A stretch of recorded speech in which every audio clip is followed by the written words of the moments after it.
Buonasera a tutti, ci troviamo nella vallata di Isorigetus a Quarto Sant'Elena e questo è un video esplicativo su un sistema insediativo che noi abbiamo studiato come associazione e praticamente lo studio è partito da questo caso esemplare che abbiamo riscontrato nel territorio di Quartu che ora andremo a illustrare. Ci troviamo in una vallata con una grossa densità di nuraghi. In questa vallata sono racchiusi i nuraghi Isorigetus 1, 2, 3, più qua il nuraghe Murtineddu Odde Sudumbu, qua sulla sinistra, mentre più a nord abbiamo il nuraghe Cucureddus e qua tutto intorno vi sono altri nuraghi, come in questa cima il nuraghe Monte Akutsu che risulta sulla destra, l'ultimo nuraghe più a est in questo sistema, e un altro nuraghe che poi andremo a vedere e a filmare di persona, che è il nuraghe Sarkut Samoditsi, che si trova a sud. In questa vallata sono presenti altri nuraghi, non si può apprezzare sulla sinistra, coperto dal colle del nuraghe Murtineddu, il nuraghe Sarkut Saspina, e più diciamo ad ovest si vede il colle del nuraghe Nugrovu, più a nord, quindi sulla destra, il colle del nuraghe Serra Paulis e altri nuraghi come il nuraghe Saria, eccetera eccetera, Sant'Uliano e via elencando. Come potete vedere vi è una grossa concentrazione di monumenti solo in quest'area e in particolare in questa vallata delimitata da queste montagne. Perché è interessante questa situazione? Questa situazione è interessante perché i nuraghi sono come raggruppati in un territorio molto piccolo, trattasi appunto di questa vallata, e perché abbiamo identificato questa modalità con un termine inglese, cluster, che vorrebbe dire grappoli quasi. In italiano suona abbastanza male perché il termine sarebbe di raggruppamento a grappoli. Quindi si è preferito utilizzare questa terminologia, coniata o almeno utilizzata tra i primi dallo scrittore inglese Osgood, e su questo termine noi abbiamo applicato questo termine a uno studio da noi effettuato. Su questo studio non ci risultano studi precedenti che almeno esprimano questo concetto che noi abbiamo sintetizzato, benché esistano comunque studi territoriali sui sistemi nuragici che però approdano a diverse conclusioni.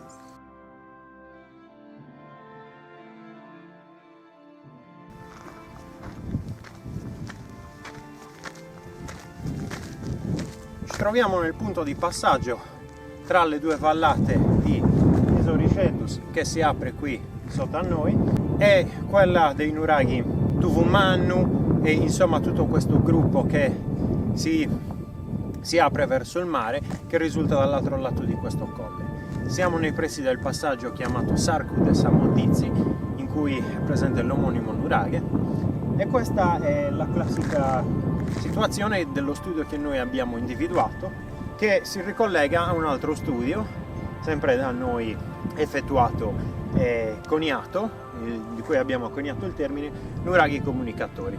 Abbiamo spiegato che questi nuraghi sono presenti in delle vallate, in dei sistemi vallivi delimitati, quindi non comunicanti tra loro, e questi nuraghi sono praticamente tra loro raggruppati in questi cluster, in questi gruppi, e quindi tra loro isolati. In questa situazione, in questa vallata, sono presenti tra i 6 e i 7 nuraghi, a seconda di quale si identifica il limite ultimo, e questi nuraghi sono praticamente isolati rispetto alle vallate circostanti. Questi nuraghi, è vero, si aprono verso la vallata, si apre verso nord e verso ovest, però non vi è alcuna apparente comunicazione con il versante sud, in cui si apre un'altra vallata, che è quella occupata dai nuraghi Diana, dal nuraghe Tuvumannu, dal nuraghe Palisteri, Kallitas, eccetera. Qua abbiamo sulla mia destra il monte chiamato Murtineddu e sulla sinistra è presente il monte Akutsu con il omonimo nuraghe, che però non osserva dall'altro lato di questa vallata, e questo colle chiamato Sarkut Samoditsi, che risulta il passaggio più basso tra le due vallate. Sembrerà un caso, ma in questo punto di passaggio i nuragici hanno costruito un nuraghe che osserva ambedue le vallate. Questo è l'unico monumento su questo versante della vallata che permette questa comunicazione visiva, e noi abbiamo chiamato questo specifico monumento come un nuraghe ponte di comunicazione. Adesso andremo a illustrare il perché noi riteniamo che questo nuraghe svolga questa funzione.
Adesso vi illustreremo il perché noi abbiamo chiamato questo monumento un nuraghe ponte di comunicazione. Sulla mia destra, in questo cucuzzolo, vedete il nuraghe Sarku-e Samodizi, dall'omonima località in cui ci troviamo.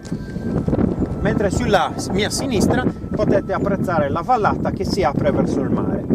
Abbiamo concentrati in quella zona una serie di nuraghi, tra cui il più famoso e importante è quello di Tufuman.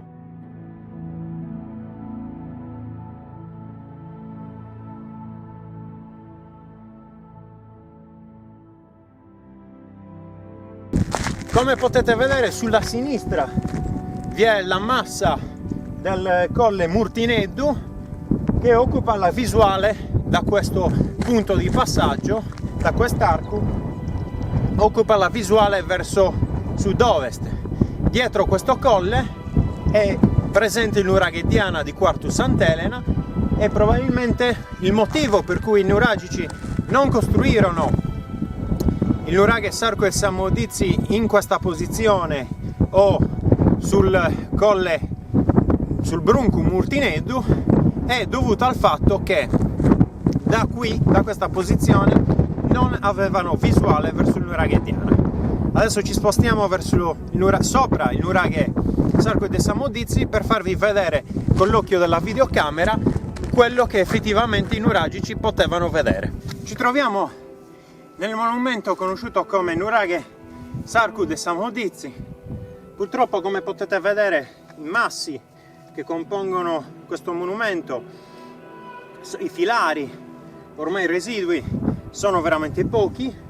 Non c'è da dubitare comunque che il monumento sia decisamente interrato e che quindi, una volta scavato, possa risultare molto più elevato rispetto a quanto non si vede attualmente. Ci troviamo in una posizione particolarmente felice per l'osservazione territoriale, e ora vi andremo a spiegare visivamente, con l'occhio della videocamera, cosa si poteva vedere da questo nuraghe. Il punto di passaggio, conosciuto come Sarku-e Samodizi, come potete vedere è presente un altro colle posto tra il monte Murtineddu e questa collina dove ci troviamo attualmente, che è il nuraghe Sarku-e Samodizi. Ma come potete vedere, i nuragici decisero di posizionare questo monumento non sopra quel colle, né sopra il colle dopo di esso, cioè il monte Murtineddu, ma in questa precisa posizione. Il perché è presto spiegato dal fatto che da questo punto si vede il nuraghe Diana, che è situato in questo promontorio che vedete sul mare, e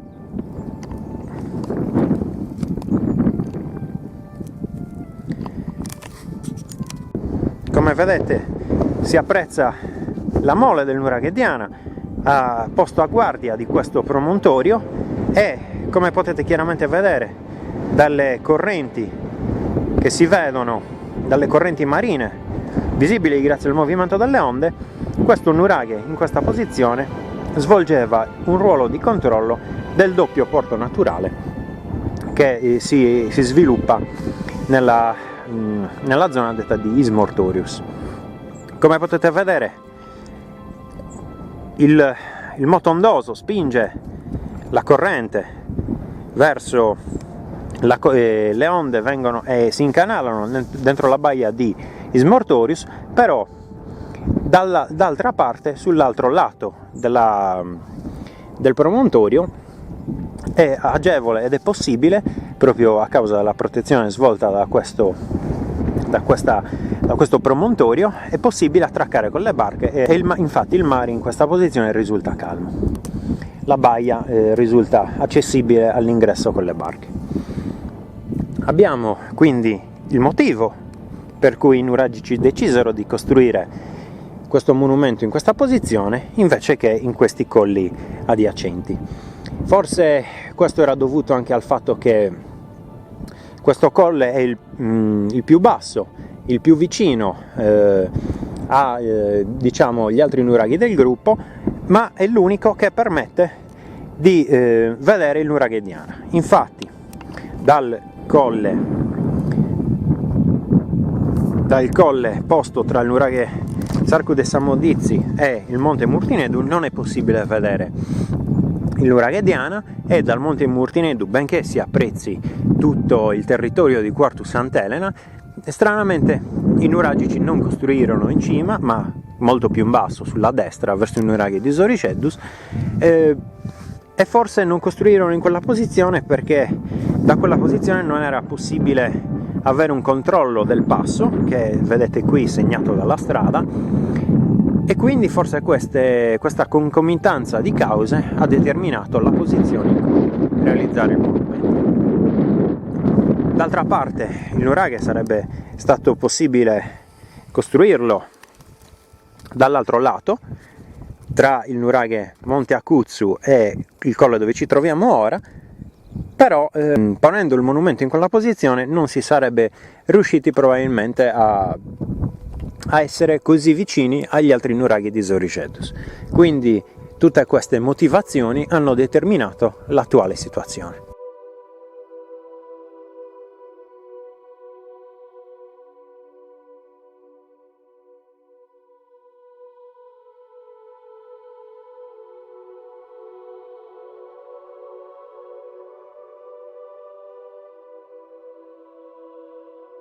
Purtroppo il vento è particolarmente forte, ma questo è dovuto anche alla situazione in cui ci troviamo.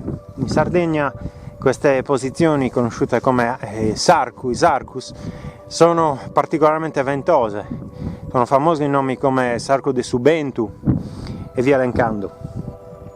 Qua, come vedete, si apprezza la visuale di tutta la vallata di Isoriceddus e più avanti la massa allungata del colle Newgrovu. Chiaramente oltre il colle Newgrovu sono presenti altri nuraghi, però questi hanno poi un sistema di relazioni territoriali molto complesso. Questo colle che si vede centralmente, un po' più sulla sinistra diciamo, è la massa del colle Serra Paulis, in cui si apprezza in cima il nuraghe omonimo costituito da due torri, e sulla destra invece si può osservare il colle del nuraghe Sant'Uliano, e invece in posizione più arretrata il nuraghe conosciuto come Cucureddus sulla destra, e poi iniziano i nuraghe di Isoriceddus. Adesso vi spostiamo la visuale verso posizione un po' più arretrata in questa vallata. Potete vedere qui sulla destra il nuraghe Monte Akutsu, che prende il nome dall'omonimo colle, che però risulta spostato più sulla destra, e adesso vi spiegheremo il perché di questo sistema da noi definito nuraghi comunicatori. Da questa visuale invece riusciamo ad apprezzare il nuraghe. Praticamente sotto di noi si presenta il nuraghe Tuvumannu. Sulla sinistra in alto vediamo la massa rocciosa del Brunco Gasteddu, e tra questa montagna e quella più a destra si vede un altro passo montano in cui appunto venne iniziata una strada, probabilmente prima di realizzare la litoranea che va verso Villa Simius.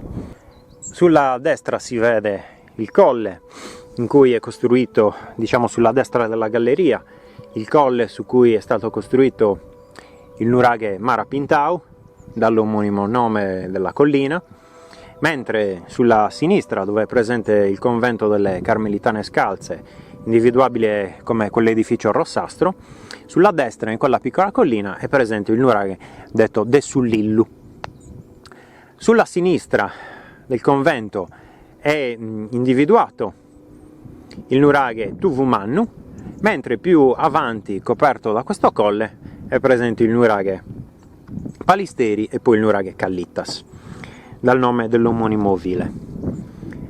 Come potete apprezzare dal nuraghe in cui ci troviamo ora, cioè dal nuraghe Sarku de Samoditzi, è possibile mettere in comunicazione due cluster, due gruppi di nuraghi, altrimenti tra loro isolati. Da questa posizione è inoltre possibile vedere il promontorio in cui è sviluppato il nuraghe Diana, e che probabilmente aveva il ruolo letteralmente di porta verso l'entroterra quartese. Infatti dal nuraghe Diana è possibile arrivare sia a questo gruppo del nuraghe Tuvumannu, sia ai nuraghi del gruppo del nuraghe Sparas, il nuraghe Capitana e il nuraghe Ismeris, da cui poi si possono osservare tutti gli altri nuraghi, Newgrovu, Saria, eccetera eccetera. Da questo monumento è praticamente tutto quello che possiamo vedere. Questo sistema comunicativo chiaramente non termina qui, perché abbiamo studiato che da questi monumenti poi la comunicazione visiva si può ampliare verso l'entroterra, e quindi rende questo sistema potenzialmente infinito, anche se limitato alla sola isola della Sardegna.